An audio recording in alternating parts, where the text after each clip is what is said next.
Hello everyone, ये एलटीगेट series का video number 5 है। इससे पहले हम 4 को सॉल्व कर चुके हैं। एग्जाम ओरिएंटेड क्वेश्चंस हैं, आपको डेफिनेटली एग्जाम में देखने को मिलने वाले हैं। रूल्स भी आपके रिवाइज हो रहे हैं। साथ साथ मैं कोशिश करती हूँ आपके सारे टॉपिक्स को इंक्लूड करूँ, एग्जाम तक आपका फुल रिवीजन करा दूँ एंड प्योर कॉन्सेप्ट आपका बिल्कुल क्लियर कर दूँ। तो चलो स्टार्ट करते हैं। फर्स्ट क्वेश्चन है, had the committee members dash the implications they would have voted the bill. तो यहाँ पर हेड की जगह इफ होना चाहिए था अगर ये थर्ड कंडीशनल सेंटेंस है, पर ये किस टाइप का है पहले हम इसके टाइप को समझेंगे। देखो, घुमा फिरा के भी क्वेश्चन दिए जाएंगे, डायरेक्ट आपको कंडीशनल सेंटेंस दे दिया जाए ये हो सकता है और नहीं भी हो सकता है, तो इस तरीके से दिया जाएगा। बस आपको क्या पहचानना है, ये थर्ड कंडीशनल सेंटेंस है। हैड दिया रहता है, वुड हैव दिया रहता है, वुड हैव प्लस बी3, तो ये थर्ड कंडीशनल सेंटेंस है। इसका ये इन्वर्जन है। यहाँ पर हैड पहले दिया है, उसके बाद में सब्जेक्ट है, यानी हेल्पिंग वर्ब पहले आई है, उसके बाद में आपका सब्जेक्ट आया है, तो ये इन्वर्जन हुआ है। यही इन्वर्जन होता है, हेल्पिंग वर्ब पहले सब्जेक्ट बाद में। तो इसका जो स्ट्रक्चर हो जाएगा वो हो जाएगा had plus subject plus B3. हमें यहाँ पर बी3 चाहिए। हैड द कमेटी सब्जेक्ट है, उसके बाद में हमें बी3 यानी रियलाइज्ड चाहिए। तो had the committee members realised the implications they would have voted the bill. तो राइट ऑप्शन यहाँ पर ए हो जाएगा। राइट ऑप्शन क्या हो जाएगा? ए हो जाएगा। अगर आपका जो सेंटेंस इफ से शुरू नहीं होता है तो हैड सब्जेक्ट से पहले आ जाता है, तो इसका स्ट्रक्चर हमने देख लिया है, वही यहाँ पर अप्लाई होगा। Had plus subject plus B3, तो यहाँ रियलाइज्ड हो जाएगा, बी3 फॉर्म लग जाएगा। Right option A. नेक्स्ट है क्वेश्चन नंबर 2 है, it is imperative that the witness dash present during the cross examination. तो इसमें राइट ऑप्शन क्या होगा आप सोच लो। यहाँ पर इसे हम सब्जेक्टिव मूड कहते हैं। क्या कहते हैं? सब्जेक्टिव मूड कहते हैं, जिसमें हम क्या बात करते हैं, जिसमें कभी हम बात करते हैं किसी के लिए प्रे करते हैं, किसी के लिए क्या करते हैं, बैक करते हैं, तो ये सारे सब्जेक्टिव मूड होते हैं। जब सेंटेंस में इम्पेरेटिव, एसेंशियल या फिर इंपॉर्टेंट जैसे शब्द आ जाते हैं तो उसका जो उसके बाद जो वर्ब लगती है वो बेस फॉर्म लगती है। बेस फॉर्म यहाँ पर यानी वी आ जाएगा, बी का इस्तेमाल होगा यहाँ पर, चाहे सब्जेक्ट सिंगुलर हो या फिर प्लूरल हो। आपको बस इतना याद रखना है, यहाँ पर जब भी इम्पेरेटिव आ जाएगा और क्या आ जाएगा, एसेंशियल आ जाएगा एंड क्या आ जाएगा, इंपॉर्टेंट आ जाएगा। ये सारे जो वर्ड आपको अगर एग्जाम में देखने को मिल रहे हैं क्वेश्चन में, तो ये समझ लो इनके साथ में बेस फॉर्म आएगी। आपका मैटर नहीं करता है कि सब्जेक्ट प्लूरल है सिंगुलर है, आपको बस बेस फॉर्म लगानी है। तो यहाँ पर बेस फॉर्म क्या हो जाएगी? बेस फॉर्म यहाँ पर बी हो जाएगा। बाकी राइट ऑप्शन क्या हो जाएगा? ए हो जाएगा। It is imperative that the witness be present during the cross examination. Right option यहाँ पर क्या हो जाएगा? बी हो जाएगा। अब थोड़ा सा आपको कंफ्यूजन हो रहा होगा कि बेस फॉर्म और एस वाली फॉर्म क्या होती है। जैसे ईट में ईट्स हो जाएगा, तो ईट यहाँ पर बेस फॉर्म है, ईट्स यहाँ पर एस जोड़ के ईट्स हो गया। डू यहाँ पर बेस फॉर्म हो जाती है, डज बेस फॉर्म नहीं है, इसमें ई एस ऐड हो गया। बी हमारी बेस फॉर्म है, इसका इज एम आर यहाँ पर एस या ई एस वाला फॉर्म है। तो समझ आ गया, बी यहाँ पर बेस फॉर्म, इसका एस या ई एस वाला फॉर्म इज एम आर होता है। Question number 3, the doctor suggested that the patient dash strict diet. तो यहाँ राइट ऑप्शन क्या होगा? ये भी एक सब्जेक्टिव मूड है जहां पर सजेशन दिया जा रहा है। सजेशन, इंस्टेंट या फिर रिकमेंडिंग जैसे वर्ड आए तो इनके साथ में हम वर्ब में एस या एस नहीं लगाते हैं, इसलिए हम पेशेंट के साथ भी फॉलो का ही यूज करेंगे, फॉलोज नहीं आएगा यहाँ पर। ये भी क्या है? सब्जेक्टिव मूड है। इसमें अगर याद रखना कुछ वर्ड्स आपको देखने को मिलेंगे, the doctor suggested, the doctor insist, the doctor recommended. अगर ये सारे वर्ड आपको देखने को मिल रहे हैं तो आप ये जान लो इनके साथ भी क्या आ जाएगा, इनके साथ भी हम बेस फॉर्म का ही यूज करेंगे। इनके बाद में एस या एस वाला कोई भी फॉर्म नहीं आएगा। तो राइट ऑप्शन क्या हो जाएगा? फॉलो हो जाएगा। The doctor suggested that the patient follow a strict diet. Right option यहाँ क्या हो जाएगा? यहाँ पे वर्ब में एस या एस वाला हम कुछ भी फॉलो नहीं करेंगे। राइट ऑप्शन यहाँ पे फॉलो हो जाएगा। राइट ऑप्शन क्वेश्चन नंबर 3 का क्या हो जाएगा? Follow a strict diet. ये वर्ड याद रख लेना, suggest, insist, recommended. Question number 4, a variety of reasons dash offered but none was convincing. तो यहाँ राइट ऑप्शन क्या होगा? अब आप सोच लो। यहाँ पर रूल ये है कि अ वैरायटी ऑफ के साथ में प्लूरल नाउन हो, इनके साथ में हमेशा प्लूरल वर्ब का यूज होता है। अगर यहाँ पर द वैरायटी होता तो सिंगुलर वर्ब लगता, क्योंकि अ वैरायटी है तो इसलिए हम प्लूरल वर्ब का यूज किया है। राइट ऑप्शन है, a variety of reasons were offered but none was convincing, were आ जाएगा। A variety plural, the variety singular. Question number 5 है, many student dash failed to grasp a complexity of the theory. तो यहाँ पर right option क्या होगा? यहाँ पर जब भी आपको मैनी आ देखने को मिले, मैनी आ हमेशा सिंगुलर नाउन और सिंगुलर वर्ब लेता है, तो यहाँ राइट ऑप्शन क्या हो जाएगा? स्टूडेंट के साथ में हैज का यूज सही रहेगा, तो हैज हो जाएगा। Many students has. नेक्स्ट है क्वेश्चन नंबर 6 है, seldom dash such a profound display of artistic talent. तो यहाँ राइट ऑप्शन क्या होगा? जब सेंटेंस नेगेटिव एडवर्ब जैसे सेल्डम, नेवर, रेयरली से शुरू होता है तो यहाँ पर इन्वर्जन होता है। आप थोड़ा सा समझ लो इन्वर्जन क्या होता है। इन्वर्जन वही होता है हेल्पिंग वर्ब सब्जेक्ट से पहले आ जाती है, यही इन्वर्जन होता है। इधर का उधर जक्सटापोज कर दिया जाता है, इसलिए हैव आई सीन यहाँ पर राइट ऑप्शन हो जाएगा। नेगेटिव एडवर्ब आपको अगर देखने को मिल रहे हैं सेल्डम, नेवर, बेयरली, स्केर्सली, तो इन सब के साथ में क्या हो जाएगा? रेयरली, ये इन्वर्जन लेते हैं। इन्वर्जन मैंने समझा दिया आपको क्या होता है। पहले आता है वर्ब, उसके बाद में आता है सब्जेक्ट। तो यहाँ पर पहले वर्ब क्या है? Have I seen, right option यहाँ पर हो जाएगा ए हो जाएगा। Seldom, have I seen such a profound display of artistic talent, right option question number 6 का ये। क्वेश्चन नंबर 7 है but for his timely intervention the project dash a total failure. तो ये राइट ऑप्शन क्या होगा यहाँ पर? अब आप सोच लो, यहाँ पर ए होगा, बी होगा, सी होगा या फिर टी का यूज होगा। यहाँ पर बट फॉर का मतलब होता है अगर ऐसा नहीं हुआ तो। ये पास्ट की कंडीशन है, याद रखना। ये क्या है? बट फॉर क्या है? एक पास्ट की कंडीशन, अगर ऐसा नहीं हुआ तो। But for this timely intervention the project dash a total failure, अगर समय पर नहीं हुआ तो ये प्रोजेक्ट बिल्कुल बेकार है। ये पास्ट की कंडीशन है, इसलिए हम वुड हैव प्लस बी3 का यूज करेंगे। तो वुड हैव प्लस बी3 का यूज किया है। क्वेश्चन नंबर 8 है यहाँ पर I remember them taking me to the zoo. तो यहाँ राइट ऑप्शन क्या होगा? ये इसका हमें पैसे बनाना है। क्वेश्चन नंबर 8 का हमें पैसे बनाना है यहाँ पर। तो यहाँ पर जेरन यानी वर्ब प्लस आईएनजी, जैसे जैसे टेकिंग इसमें लगा हुआ है, क्या लगा हुआ है? जैसे टेकिंग लगा हुआ है। तो इसका जब हमें पैसे बनाएंगे तो हमेशा बीइंग प्लस बी3 करके हम इसका बना सकते हैं। टेकिंग बदल कर क्या हो जाएगा? बीइंग टेकन हो जाएगा। क्या हो जाएगा? Being taken. आप देखो हमें कहाँ मिल रहा है? ए में मिल रहा है। राइट ऑप्शन यहाँ पर हो जाएगा ए हो जाएगा। I remember being taking the zoo, right option. ये तो कट हो गया, टेकन हो गया यहाँ पर बीइंग नहीं लगा है सेकंड में। एंड यहाँ पर क्या लगा हुआ है? दे लगा हुआ है, जो कि नहीं आना चाहिए, डायरेक्ट हो जाएगा यहाँ पर। एंड राइट ऑप्शन हमारा ये हो जाएगा I remember being taken to the zoo हो जाएगा। बाकी ऑप्शन सारे गलत है। यहाँ पर हैविंग टेकन लगा दिया है डी में, तो ये भी हमारा गलत हो गया है। राइट ऑप्शन क्वेश्चन नंबर 8 का हो जाएगा I remember being taken to the zoo. हमने रूल को समझ लिया है। आईएनजी है तो बीइंग प्लस बी3 में हम इसको चेंज कर देते हैं। नेक्स्ट है क्वेश्चन नंबर 9 है identify the correct cleft sentence for emphasis on the subject. अब क्लेफ्ट सेंटेंस क्या होता है? क्लेफ्ट सेंटेंसेस वो होते हैं जिनका जो यूज होता है किसी खास या किसी व्यक्ति या फिर किसी चीज पर हम जोर डालने के लिए करते हैं। इसका जो स्ट्रक्चर होता है इट इज या फिर it was plus subject plus who that, यानी जिस पे वो एम्फेसाइज कर रहे हैं, जोर दे रहे हैं, वो होता है। तो हमें यहाँ पर ये बताना है कि क्या चीज है जो कि किस पे जोर दे रही है, यानी यहाँ पर क्या दिया जा रहा है। यहाँ पर जो क्लैप्ट का मतलब तो कटा हुआ या फिर किसी चीज पे जोर देने के लिए जब कोई भी बात की जाती है वो सेंस आता है यहाँ पर। तो यहाँ पर क्या बात की जा रही है कि it was John who broke the window. मतलब इसमें ये बताना है कि कौन यहाँ पर मेन सब्जेक्ट का काम कर रहा है, किसने विंडो तोड़ी है। तो ये बता रहा है हमें किस पे एम्फसाइज करना है। तो यहाँ पर क्लैप्ट सेंटेंस का मतलब यही होता है कि किसी व्यक्ति या फिर वस्तु पर जोर देने के लिए जब यूज होता है। तो यहाँ पर राइट ऑप्शन क्या हो जाएगा? ए हो जाएगा। It was John who broke the window. ये जॉन ही है जिसने विंडो तोड़ी, जॉन ही है, ये क्लैप्ट सेंटेंस ही है। स्ट्रक्चर होता है इट इज हो या फिर इट वॉज हो। यहाँ पर जिस पे जोर दिया जा रहा है इट इज या इट वॉज के बाद जैसे यहाँ पर जॉन पे जोर दिया जा रहा है तो इसको हमने सर्कल में बंद किया ना, तो जिस पे जोर दिया जा रहा है उसके बाद में हम क्या यूज करते हैं? उसके बाद में हम क्या हु या फिर दैट का यूज करते हैं। तो यही हो जाता है। इसके बाद में रेस्ट सेंटेंस जो भी बचा कुचा हो जैसे द विंडो है तो हम लगा देते हैं। तो ये थोड़ा सा नया है, ये इसको भी समझ लो। Question number 10 the logic of the argument does not quite dash up. तो इसमें राइट ऑप्शन क्या होगा? यहाँ पर हम जो यूज करेंगे एड अप का यूज करेंगे। अप के साथ में एड लगा देंगे तो उसका मतलब हो जाएगा एक फ्रेजल वर्ब है। इसका मतलब होता है लॉजिक बनना या फिर कोई बात समझ में आना। सेंटेंस का मतलब है कि आर्ग्यूमेंट की कोई लॉजिक सही नहीं बैठ रही है, तो एड अप हो जाएगा। एड अप का क्या मतलब होता है? कोई लॉजिक का सही बैठना या फिर उसका सेंस लगना। तो यहाँ पर नहीं लग रहा है तो एड अप हो जाएगा। Quite add up, right option यहाँ पर ऐड हो जाएगा। एड अप मिलके क्या बना देंगे? लॉजिक बनना या फिर बात समझने में आना। ये निकलेगा इसका हिंदी मतलब। नेक्स्ट देखते हैं क्वेश्चन नंबर 11 है।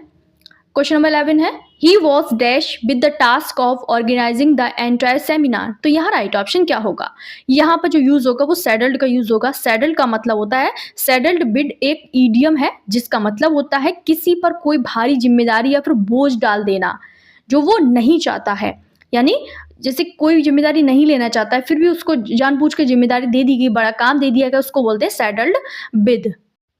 जैसे इस क्वेश्चन में ही वॉज सैडल्ड विद, उसे जिम्मेदारी दे दी गई है ऑर्गेनाइज करने की एंटायर सेमिनार को, तो सैडल्ड के साथ में विद लग जाता है। क्वेश्चन नंबर 12 है द जज decided to dash the earlier ruling, तो यहाँ राइट ऑप्शन क्या होगा? कानूनी भाषा में सेट असाइड का मतलब होता है किसी पुराने फैसले को रद्द करना या फिर कैंसिल कर देना। जज ने पुराने फैसले को रद्द किया, सेट असाइड हो जाएगा। Question number 13 a Hobson choice refers to, Hobson choice का मतलब क्या होता है? एक ऐसी चॉइस, यहाँ पर ये क्या है? एक मुहावरा है, इसका मतलब होता है आपके पास में कोई विकल्प ही नहीं है, जो मिल रहा है वही आपको, जो भी है वही ले लो, यानी no real choice at all. Right option यहाँ पर no real choice at all हो जाएगा। एनाक्रोनिज्म का मतलब क्या होता है? इसका मतलब होता है something out of its proper time. Right option यहाँ पर क्या हो जाएगा?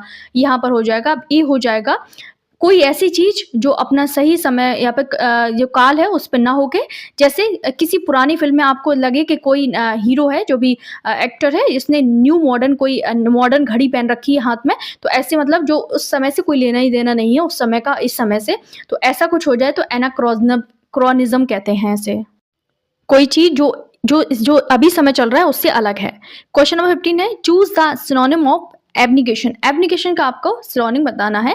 एब्निकेशन का मतलब होता है मतलब किस तरीके से यूज करते, त्याग करना या फिर अपने अधिकारों का छोड़ देना, तो हो जाएगा सेल्फ डिनाइल। राइट ऑप्शन हो जाएगा सेल्फ डिनाइल, एब्निकेशन का सिनोनिम हो जाएगा। क्वेश्चन नंबर 16 है परफंक्ट्री का मतलब क्या होता है? परफंक्ट्री एक्शंस आर दोज वन, वो क्या कौन सी एक्शन जिनको हम परफंक्ट्री एक्शन कहेंगे? मतलब ऐसा कोई काम जो फॉर्मेलिटी के लिए किया जा रहा हो, बिना किसी किसी के क्या दिलचस्पी के, यानी बहुत मजबूरी में जो काम किया जाते हैं उनको परफंक्ट्री एक्शंस कहते हैं। राइट ऑप्शन हो जाएगा विदाउट इंटरेस्ट और केयर। नेक्स्ट देखते हैं क्वेश्चन नंबर 17 है wet he cried the floor is bat. इसका हमें नरेशन बनाना है। क्या बनाना है? करेक्ट नरेशन इसका क्या होगा? डायरेक्ट से इनडायरेक्ट में जब हम वेट को चेंज करते हैं तो इसको ऑर्डर या फिर शाउट में कर देते हैं, शाउटेड टू वेट हो जाता है, और प्रेजेंट टेंस को पास्ट यानी इसको हम वॉज में चेंज कर देंगे। तो राइट ऑप्शन क्या हो जाएगा? यहाँ पर याद रखना है आपको क्या किस में चेंज हो जाता है, ऑर्डर प्लस शाउट में चेंज, हम इसको ऑर्डर एंड शाउट में चेंज कर देते हैं। वेट को इसमें होता है रुको रुको, क्या उससे वो चिल्लाया कि फ्लोर जो है कि कैसा है, गीला है, बैट है, तो ऐसे भी सेंस निकल रहा है इसका। तो यहाँ राइट ऑप्शन क्या हो जाएगा? पास्ट को हम किस में चेंज, प्रेजेंट को पास्ट में चेंज कर देंगे। He shouted to bet as the floor was wet. Right option यहाँ इसको वाज में चेंज कर दिया। Question number 18 identify the correct use of semicolon. अब देखो सेमी कॉलन का यूज कहाँ होता है? सेमी कॉलन का यूज होता है जब दो जो फ्री आपके जो सेंटेंसेस हैं यानी इंडिपेंडेंट क्लॉजेज हैं वो हाउएवर या फिर देयरफॉर जैसे वर्ड से जुड़े हैं, तो उनसे पहले हमें सेमी कॉलन और बाद में हमें कॉमा लगाना जरूरी होता है। तो ये याद रखना है आपको। सेमी कॉलन कहाँ लगता है हमें? जैसे कोई भी जैसे हाउएवर है या फिर देयरफॉर जैसे वर्ड हैं, इनके पहले तो आपको क्या लगाना है? सेमी कॉलन लगाना है, यानी डॉट प्लस आई लगाना है, डॉट ऊपर डॉट एंड नीचे कॉमा, उसको सेमी कॉलन बोलते हैं, और ये है सेमी कॉलन, और बाकी उसके बाद में आपको कॉमा लगाना है। तो राइट ऑप्शन ए हो जाएगा द वेदर वाज फ्रीजिंग, फिर सेमी कॉलन लगा है, फिर उसके हाउएवर के बाद में कॉमा लगा है, यही होता है सेमी कॉलन का यूज होता है। बाकी देखो कहीं ना कुछ मिस्टेक हो गया है, तो राइट ऑप्शन हमारा क्या हो जाएगा? ए हो जाएगा the weather was freezing, semicolon however and therefore होता तो भी कॉमा होता है। 19 है which sentence use an Oxford comma. Oxford comma क्या होता है? ऑक्सफोर्ड कॉमा बहुत अच्छा है, याद कर लो, देखो आ सकता है लिस्ट में आखिरी आइटम के पहले और एंड से पहले जो कॉमा लगता है उसे ही ऑक्सफोर्ड कॉमा कहते हैं। लिस्ट में जैसे कोई भी लिस्ट है, सपोज यहाँ पर ए है I bought x milk and bread, तो यहाँ पर जैसे I bought x milk, milk के बाद भी देखो कॉमा लगा है, जबकि यहाँ पर एंड भी लगा है, तो हम एंड से भी काम चला सकते हैं ना, पर नहीं, हमें क्या चाहिए? कॉमा भी चाहिए, एंड भी चाहिए, यही होता है, ये ऑक्सफोर्ड कॉमा है। एंड से पहले एंड लास्ट जो आपकी लिस्ट है उस वर्ड के बाद भी कॉमा हो, एंड से पहले भी, उसको ऑक्सफोर्ड कॉमा कहते हैं। क्वेश्चन नंबर 20 है he is the cleverest of two boys. इसमें सही सेंटेंस कौन सा है? यहाँ पर जब दो लोगों की तुलना हो तो वहां पर सुपरलेटिव डिग्री नहीं, बल्कि यहाँ पर हम कंपैरेटिव डिग्री का यूज करते हैं। सुपरलेटिव तो दो से ज्यादा के लिए कंपैरिजन होता तब यूज करते हैं, पर यहाँ पर तो दो लोगों की तुलना हो रही है। He is the cleverest of two boys, दो लड़कों में, तो क्लेवरर हो जाएगा ER लगता है किसमें? कंपैरेटिव में। क्वेश्चन नंबर 21 है the phrase de facto foreign expression है, इसका बताओ क्या हो जाएगा? ये एक लैटिन फ्रेज है, इसका जिसके क्या यूज होता है? वास्तव में, इसका मतलब होता है हकीकत में, वास्तव में, तो यहाँ राइट ऑप्शन इन रियलिटी हो जाएगा। नेक्स्ट नेक्स्ट देखते हैं, क्वेश्चन नंबर 22 है, which of these is a dangling modifier. Dangling modifier क्या होते हैं, आप थोड़ा सा इसको समझ लो। इसमें इस सेंटेंस में ऐसा लग रहा है जैसे डिशेस ने खाना खाया हो, क्योंकि सब्जेक्ट आई गायब है। इसे ही हम डेंगलिंग मॉडिफाई कहते हैं। जैसे समझ में ना आए कि किसने खाना खाया, किसने क्या किया, तो वो डेंगलिंग कहलाते हैं, यानी उलझे बुलझे जिस तरीके से। तो यहाँ पे ए में देखो, having finished the meal the dishes were worst, यानी किसने की, यहाँ पर आई गायब है। तो यही हो जाएगा डेंगलिंग, क्या हो जाएगा, डेंगलिंग मॉडिफायर हो जाएगा। एक ये भी मॉडिफायर होता है, कुछ नया ही इजाद हो गया है, तो इसको भी याद कर लो। जिस उलझा वुलझा हो इसको समझना है। क्वेश्चन नंबर 23 है, the sheep dash grazing in the field. तो इसमें राइट ऑप्शन क्या होगा, शीप एक ऐसा नाउन है जो सिंगुलर एंड प्लूरल दोनों में एक जैसा रहता है। यहाँ पूरे झुंड की बात हो रही है। द शीप यानी जिसके आगे दा लगता है वो यानी पूरे ग्रुप की बात करता है, इसलिए हम प्लूरल वर्ब आर का यूज करेंगे। राइट ऑप्शन आर हो जाएगा। जैसे द पुअर यानी गरीब लोग, द रिच यानी अमीर लोग, ऐसे ही। Identify the mood, long live the king. तो इसमें राइट ऑप्शन क्या होगा, जब सब्जेक्टिव मूड, देखो ये है सब्जेक्टिव मूड है, वो क्या होते हैं, जब हम किसी से प्रार्थना करते हैं, कोई इच्छा करते हैं, यानी विश करते हैं, या किसी को ब्लेस करते हैं, आशीर्वाद देते हैं, तो वो सब्जेक्टिव मूड होते हैं। प्रार्थना करना, प्रे करना, किसी से विश करना, किसी को ब्लेस करना, तो वो सब लॉन्ग लिव द किंग, राजा तुम्हारी लंबी उम्र हो, ये क्या है, हमारी एक क्या है, आशीर्वाद है। तो ये क्या हो गया, सब्जेक्टिव मूड हो गया। समझ आ गया, सब्जेक्टिव मूड क्या होते हैं, प्रे, विश, ब्लेस करना, ये सब्जेक्टिव मूड होते हैं। क्वेश्चन नंबर 25 है, he is very dash to flattery. यहाँ पर राइट ऑप्शन क्या होगा, यहाँ पर ससेप्टेबल का यूज करेंगे। ससेप्टेबल का मतलब होता है किसी चीज से जल्दी प्रभावित हो जाना, यानी चमचागिरी या फ्लैटरी से जल्दी बातों में आ जाना, उसे ससेप्टेबल कहते हैं। SUSCEPTIVLE, बहुत अच्छा वर्ड है। He is very susceptible to flattery. Right option क्या हो जाएगा, यहाँ पर ए हो जाएगा। नेक्स्ट देखते हैं, क्वेश्चन नंबर 26 है, the collective noun for crows. Crows के लिए कलेक्टिव नाउन जो वर्ड होता है, क्रोज के झुंड को क्या कहते हैं, कौओं के झुंड को क्या कहते हैं, कौओं के झुंड को हम मर्डर कहते हैं। कौओं यानी क्रोज के झुंड को इंग्लिश में अ मर्डर ऑफ क्रोज कहा जाता है। तो ये आपको याद रखना, बहुत पूछे जाने वाला वर्ड है। हमने मैंने कुछ लिए हैं, कुछ कलेक्टिव नाउन्स लिए हैं, जैसे किसके झुंड को क्या कहते हैं, तो वो थोड़ा सा देख लो, बहुत जरूरी है। जैसे उल्लुओं के झुंड को क्या कहते हैं, जैसे आउल होते हैं, आउल के झुंड को पार्लियामेंट कहते हैं। याद रखना, पूछा जा सकता है, कुछ भी आ सकता है एग्जाम में, तो तैयार तो होना ही है हमें। आउल के झुंड को पार्लियामेंट कहते हैं। पीकॉक यानी जो मोर होते हैं, उनके झुंड को मस्टर कहते हैं। ठीक है। रेवन्स पीस होते हैं, काले जो कौवे होते हैं, उनको हम कहते हैं अनकाइंडनेस। देखो कितना अलग सा वर्ड है ना, सोच भी नहीं सकते। अनकाइंडनेस इनके ग्रुप को कहते हैं। तो लार्क होते हैं, लार्क के झुंड को क्या कहते हैं, एक्सॉल्टेशन कहते हैं, एग्जॉल्टेशन कहते हैं। एंड स्वान के झुंड को क्या कहते हैं, स्वान के झुंड को लेमेंटेशन कहते हैं। LAMENTATI, लेमेंटेशन कहते हैं, याद रखना है। लेमेंट यानी रोते ही रहते हैं स्वान, ऐसे याद कर लो। बाकी जो लेपर्ड होते हैं, चीता होते हैं, उनको झुंड को लीप कहते हैं। फॉक्सेस यानी जो लोमड़ियां होती हैं, उनके झुंड को स्कल्प कहते हैं, SKULP, स्कल्प कहते हैं। जो एप्स होते हैं, APES, एप्स होते हैं, उनको श्रूडनेस कहते हैं। बहुत ज़्यादा जो दक्षता वाले, बहुत होशियार माने जाते हैं, एप्स के झुंड को श्रूडनेस कहते हैं। एंड जिराफ के झुंड को हम कहते हैं टावर कहते हैं। ठीक है, तो याद रख लेना। और राइनो के झुंड को, राइनोज जो होते हैं, उनके झुंड को हम क्रैश बोलते हैं, जैसे क्रैश कोर्स करते रहते हैं राइनो, तो ऐसे याद कर लो। एंड बाकी एक बर्ड होता है फेरेट्स, यानी इसका मतलब होता है इसका मतलब क्या, नेवला, इसको बिजनेस कहते हैं। हिप्पो के मतलब जो झुंड होता है उसको ब्लोट कहते हैं, BLOAT, ब्लोट कहते हैं।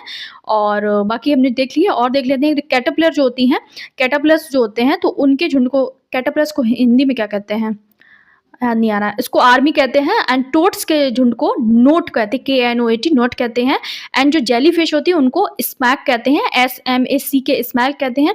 एंड बाकी गोल्ड फिश होती है, उनके झुंड को हम ट्यूब बोलते हैं, ट्रबलिंग बोलते हैं, ट्यूब नहीं, ट्रबलिंग। गोल्ड फिश के झुंड को हम ट्रबलिंग बोलते हैं, ट्रबलिंग, TROUBILING, ट्रबलिंग बोलते हैं। इनमें से दो बहुत पूछे जाते हैं, एप्स पूछा जाता है एंड आउल का पूछा जाता है, पार्लियामेंट एंड एप्स का श्रूडनेस। बाकी थोड़ा सा और कुछ देख लो, बहुत जरूरी है। जैसे लाई क्या होता है, लाई एक इंस्टांस्टिव वर्ब है। लाई क्या है, इंस्टांस्टिव वर्ब। इसका जो नाउन फॉर्म हो जाएगा वो लाई हो जाएगा। एंड इसका जो वर्ब हो जाएगा B1, B2, B3, वो भी देख लेते हैं। B1 लाई होता है, B2 क्या होता है, ले होता है, एंड B3 होता है, लेन होता है। लाई, ले, लेन, तो इनको भी याद रखना है। एंड बाकी रेज़ का क्या हो जाता है? रेज़ क्या है? रेज़ का रेज़्ड हो जाता है, first form raise, raised, raised होता है, रेज़्ड होता है एंड नाउन इसका रेज़ हो जाता है। रेज़ का मतलब होता है सैलरी बढ़ना। सैलरी जो बढ़ोतरी होती है तो वो रेज़ का नाउन फॉर्म होता है, तो ये याद रख लेना। बाकी थोड़ा-सा और कुछ देख लेते। एक तरफ नाउन है, एक तरफ एडजेक्टिव है। कैट का एडजेक्टिव क्या होता है? फेलाइन होता है, हॉर्स का इक्वाइन होता है, अंकल का एवन क्लेयर होता है। एवन क्लेयर होता है, स्प्रिंग जो होती है उसका वर्नल होता है, ये याद रखना। ABUNCLA अंकल का तो याद ही रख लेना। जो आइलैंड जो होते हैं उनका इंसुलर होता है, तो पूछे जा सकते हैं एग्जाम में किसी भी तरीके से आ सकता है, तो ये भी देख लेना।